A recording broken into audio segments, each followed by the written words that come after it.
जैसा आप चाहते हैं कि मेरा बच्चा एक आदर्श बच्चा बने, तो माँ बाप से निवेदन है कि तुम्हें भी अपने जीवन में कुछ आदर्श स्थापित करना होंगे। यदि आपका जीवन अच्छा नहीं है, आपके जीवन में यदि पवित्रताएं नहीं है, आपका जीवन यदि अनुशासित और मर्यादित नहीं है, तो ख्याल निकाल दीजिए कि आपकी औलाद मर्यादा पुरुषोत्तम राम बन करके खड़ी होगी। ये केवल एक ख्याली पुलाव है। हमें आज के बच्चे इतने होशियार हैं कि जो अकल तुम लोगों को 18 साल में आई है, वो अकल बच्चों को 5 साल में आ गई है। ध्यान रखिए, इतनी आज एक्स्ट्रा हो गई है आज की ये जनरेशन, इतनी ज्यादा आधुनिक हो गई है, इतनी ज्यादा आगे बढ़ चुकी है युवा पीढ़ी। मैंने एक बच्चे से पूछा, वही 10 साल का बच्चा होगा, मैंने कहा एक बात बताओ, अपने देश में एक कानून है कि लड़के की शादी की उम्र 21 साल हुआ करती है और लड़की की उम्र 18 साल हुआ करती है। मैंने कहा बच्चे बताओ ऐसा क्या होता है? बड़ा प्रतिभाशाली बच्चा रहा, उसने कहा महाराज बताओ। मैंने कहा हाँ। बोले ऐसा इसलिए होता है। मैंने कहा उसकी उम्र भी 21 साल क्यों नहीं रखी है? बोले इसलिए नहीं रखी कि जो अकल लड़कों को 21 साल में आती है, वो अकल लड़कियों को 18 साल में। कितने होशियार बच्चे हो गए मेरे भाई। एक टीचर ने बच्चे से पूछा कि बेटा बताओ पैजामा एक वचन होता है कि बहुवचन होता है? बच्चे ने कहा सर जी ऊपर से एक वचन होता है, नीचे से बहुवचन होता है। बहुत होशियार पीढ़ी हो गई है ये, इतनी होशियार हो गई है। ऐसे ऐसे प्रश्न करते हैं ये बच्चे कि हमारे पास कोई उत्तर। ध्यान रखना, अब इस देश में बुद्धू बच्चे पैदा होना बंद हो चुका है। इस देश में गंवार बच्चों ने पैदा होना बंद कर दिया है। आज बच्चा पैदा होते ही मोबाइल हाथ में ले लेता है, इंटरनेट में जाकर के बैठ जाया करता है, कंप्यूटर। अरे माँ बाप को मोबाइल चलाना नहीं आते हैं। बच्चे से कहते हैं बेटा बच्चा पप्पू इसमें कुछ डाउनलोड कर दे, बच्चा कहता है बुद्धू रहा, तुम्हारी जिंदगी ऐसे ही चली गई। ध्यान, बड़े होशियार हो गए ये बच्चे, बहुत होशियार। इन्हें सिखाने की जरूरत नहीं है, बहुत सोच सीख चुके हैं। एक बच्चे ने पूछा, एक टीचर ने पूछा कि बच्चे जरा ये बताओ कि गंगा कहां से निकलती है और कहां जाके मिलती है? बच्चा बड़ा होशियार था। बच्चे ने कहा हमारे पिताजी ने कहा है कोई कहीं से निकले किसी से मिले तुमको कुछ लेना देना नहीं है, इस लफड़े में बिल्कुल मत पड़ना, कौन कहां से मिला और कहां किससे जाकर के मिला। एक बच्चा और था, बोले मैं बताऊं? बोले बताओ। बोले गंगा दोपहर को 12 बजे अपने घर से निकलती है। और कौन बोला? उमेश भिंडी से जाके मिलती है। ध्यान रखिए, विचार करें। यहां बहुत होशियार हो गए हैं बच्चे। कितना भी सिखाओ ये सीखने वाले नहीं हैं। एक माँ बाप मेरे पास आए, बोले महाराज हम बच्चे को जो सिखाते हैं वो उल्टा ही करता है। मैंने कहा ध्यान रखो, ये पीढ़ी बिल्कुल नहीं सीखेगी, सिखाने के तरीके बदलना पड़ेंगे हमें। एक पति पत्नी मेरे पास दर्शन करने आए, 5-6 साल का बच्चा भी साथ था। पति पत्नी ने बच्चे से कहा कि महाराज हैं, इन्हें धोख दो, इनको प्रणाम करो। बच्चा धोख देने को तैयार नहीं। माँ बाप ने उसका सिर पकड़ा और मेरे पैरों में रख दिया। अरे मैंने कहा ये क्या अत्याचार कर रहे हैं आप? बोले अत्याचार नहीं कर रहे महाराज, संस्कार दे रहे हैं। मैंने कहा धत्तेरी की संस्कार? वो अखड़ा जा रहा है, तुम उसकी गर्दन मेरे सिर में लगाए जा रहे, लगाए जा रहे, लगाए जा रहे। बच्चा कह रहा नहीं करूंगा, नहीं करूंगा, नहीं करूंगा। तो मैंने कहा इस तरीके से ये प्रणाम नहीं करेगा। तो उन्होंने कहा महाराज हम कैसे सिखाएं, बड़ा ढीठ हो गया, कुछ सीखता ही नहीं है। मैंने कहा बच्चा ढीठ नहीं हो गया, तुम्हारी सिखाने की शैली गलत हो गई है। छोटा सा बच्चा था, ज्यादा बोलना भी उसे नहीं आता था। माँ बाप से मैंने कहा एक काम करो, तुम दोनों जरा हाथ जोड़ो। माँ बाप ने हाथ जोड़े। मैंने कहा अब तुम नमोकार मंत्र पढ़ो। माँ बाप नमोकार मंत्र पढ़ने लगे। छोटे से बच्चे ने देखा कि मम्मी पापा हाथ जोड़े हैं, उसने भी झट से हाथ जोड़ लिए। अब नमोकार तो उसे आता नहीं था, वह मुंह से बुदबुदाने लगा और चलाने लगा। अब मैंने कहा तुम दोनों प्रणाम करो। माँ बाप ने प्रणाम किया और बच्चे ने भी प्रणाम कर लिया। एक बात याद रखना, ग्वालियर वालों में आपसे इतना ही कहना चाहता हूँ, ये बात कहने का इतना ही मेरा मकसद है कि ये पीढ़ी 21वीं सदी की पीढ़ी ये सिखाने से नहीं सीखेगी, ये दिखाने से सीखा करती है। अरे जैसा तुम करोगे वैसा बच्चे करेंगे, जैसा तुम दिखाओगे बच्चे वैसा ही। अब सिखाओ मत, इन्हें करके कुछ दिखाइए। यदि आपने दिखा दिया, मालूम है बच्चे कैसे होते हैं? ये जो कैमरा लगाना मेरे सामने, टीवी का कैमरा, कभी छोटे बच्चों को देखना जो पलंग पे लेटा रहता है, वह बोलता कम है, वह देखता ज्यादा है। छोटे बच्चे किसी भी चीज को बड़ी टकटकी लगा करके देखा करते हैं। हमारी पलकें झपक जाएं लेकिन बच्चों की पलकें नहीं झपका करती हैं, बड़ी टकटकी लगा के देखते रहेंगे, देखते रहेंगे। आप सोच रहे हैं कि ये देख रहा है, अरे वो देख रहा नहीं, वो इस कैमरे की तरह निगाहें टकटकी लगा करके देख रहा है। और जो जो बच्चा देख रहा है वो उसके दिमाग में रिकॉर्ड होते चले जाता है, और जो जो रिकॉर्ड होता है वह उसका व्यवहार। अभी कैमरा मुझे देख रहा है, बिल्कुल टकटकी लगाए, यहाँ वहां नहीं देख रहा है, और अभी कुछ नहीं बोल रहा, चुपचाप खड़ा है।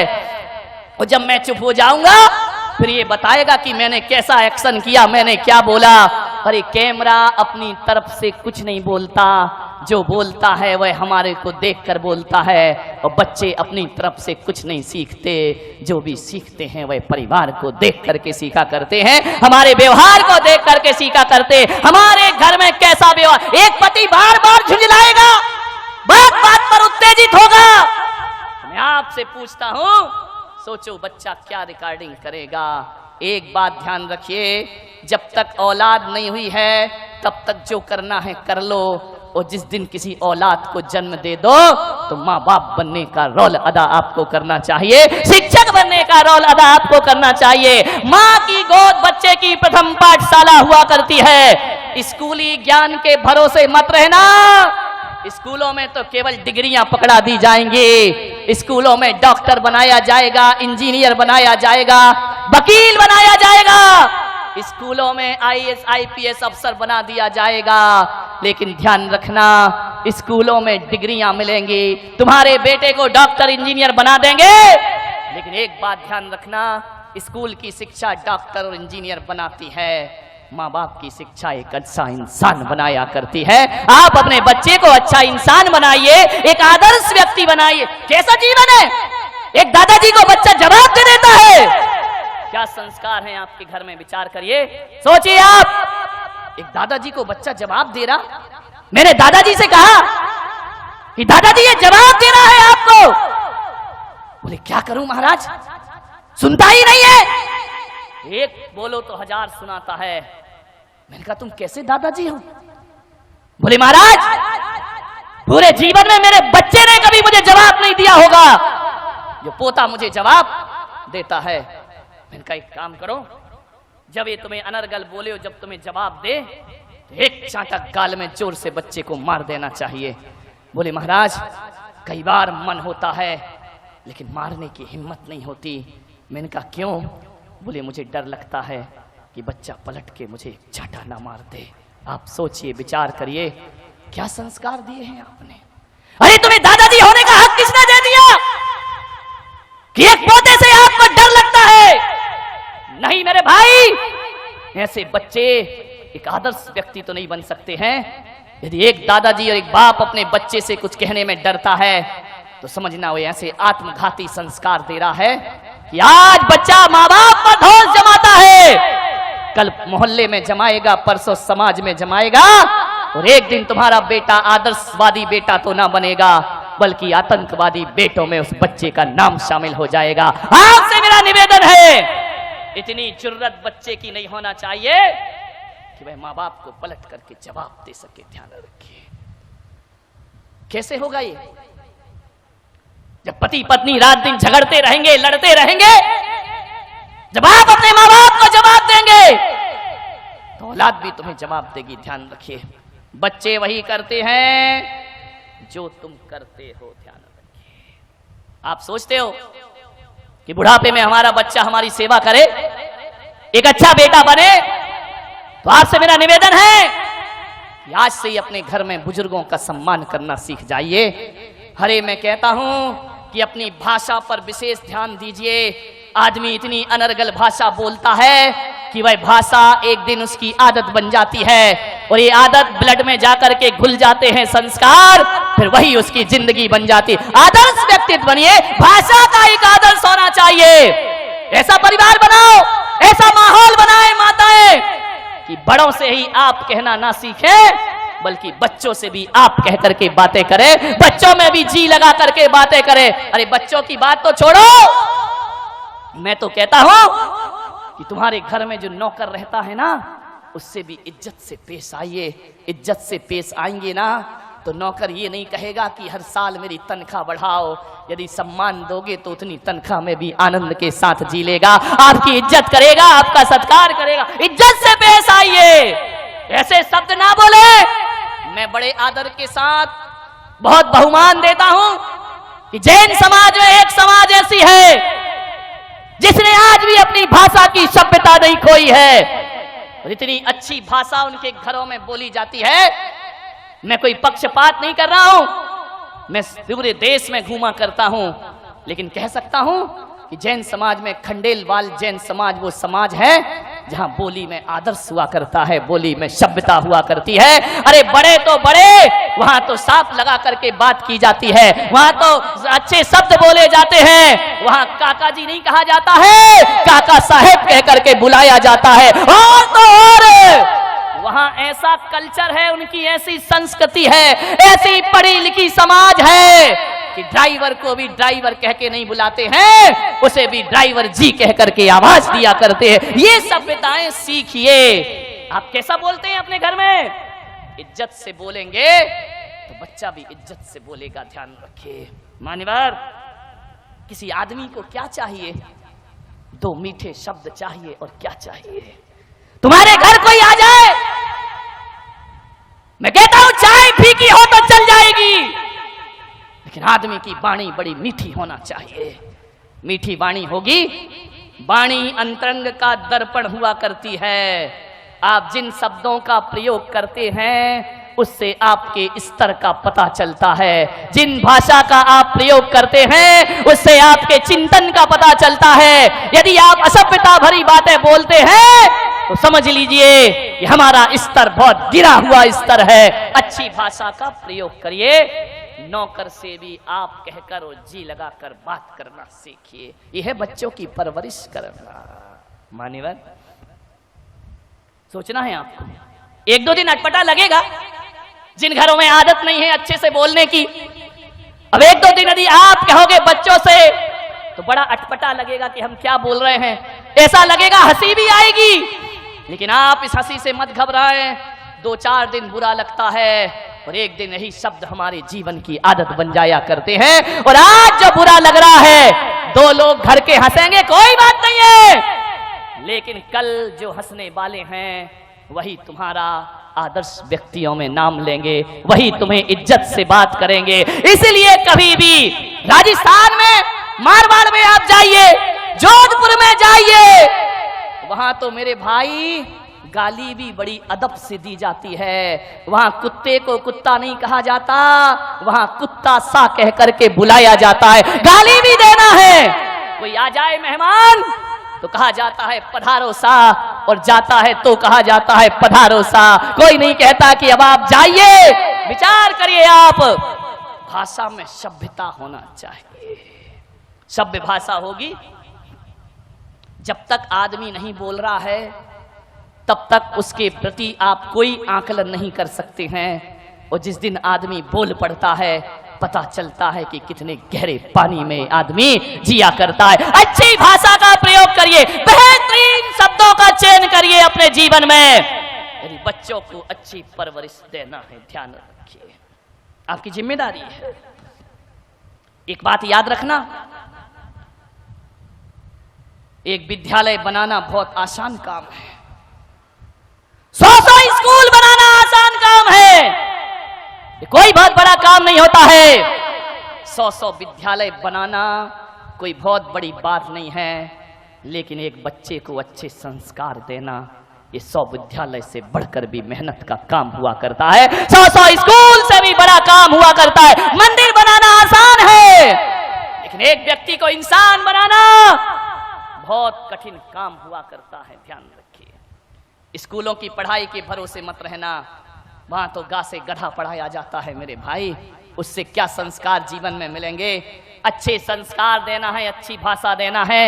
स्कूलों में जाओगे तो वहां से अनार पढ़ाया जाएगा, सा से सड़क पढ़ाई जाएगी, दा से दवात पढ़ाई जाएगी।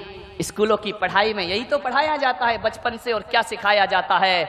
लेकिन मैं कह रहा हूं, मुझ पुलक सागर की पाठशाला में आना, मैं आ से अनार नहीं सिखाऊंगा, मैं आ से अदब सिखाऊंगा और सा से सलीका सिखाऊंगा। अरे आ से अदब सिखाइए, सा से सलीका सिखाओ, दा से दोस्ती सिखाइए मान्यवर, और बा से बहादुरी सिखाइए। बा से बकरी सिखाओगे तो बकरी जैसा मैं करता रहेगा जिंदगी भर। क्या पढ़ाया जाता है स्कूल में?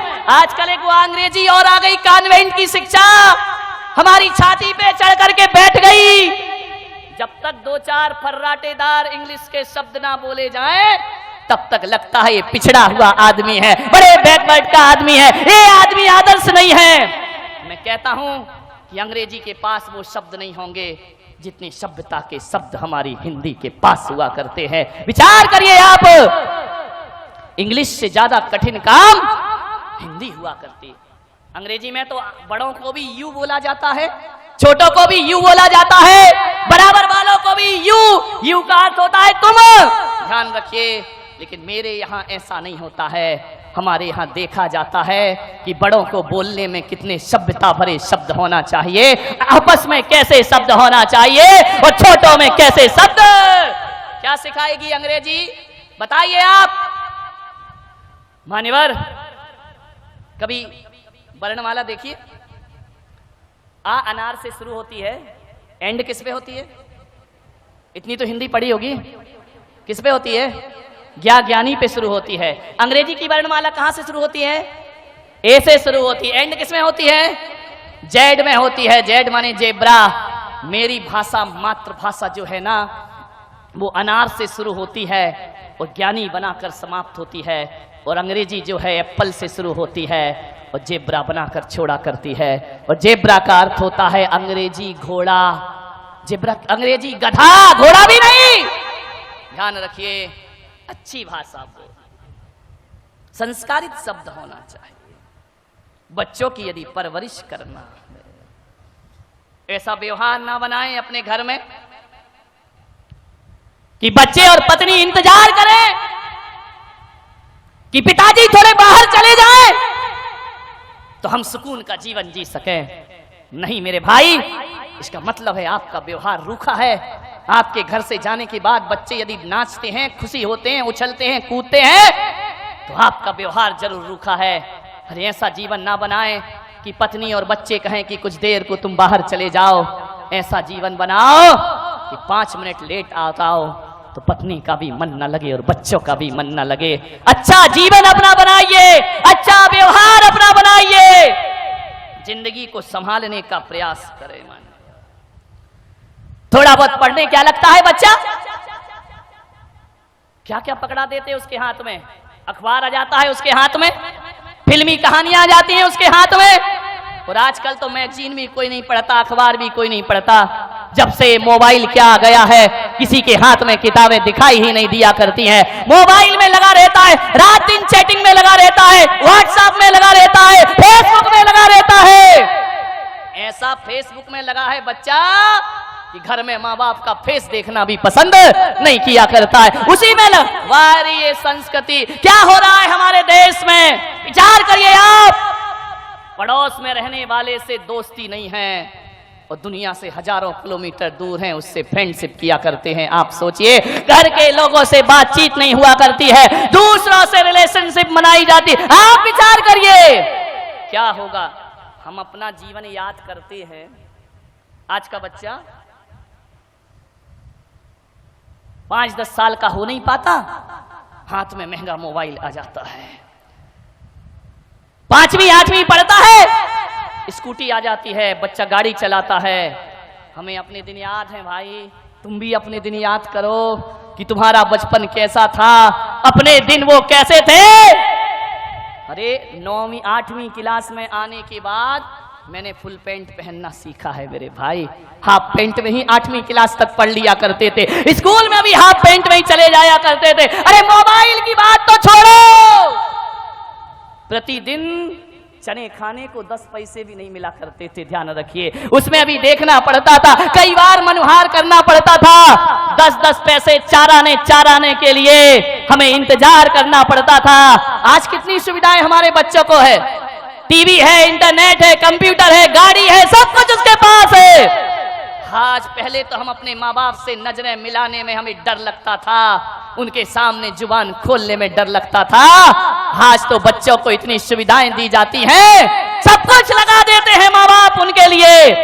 पहले इतने लाड़ प्यार से कोई राजा रानी के बच्चे पला करते थे, जैसे आज साधारण लोगों के बच्चों का लालन पालन हो रहा है। बहुत अमीर लोगों के बच्चे होते थे जो बड़े लाड़ प्यार से पढ़ाए जाते थे, उन्हें बाहर पढ़ने भेजा जाता था।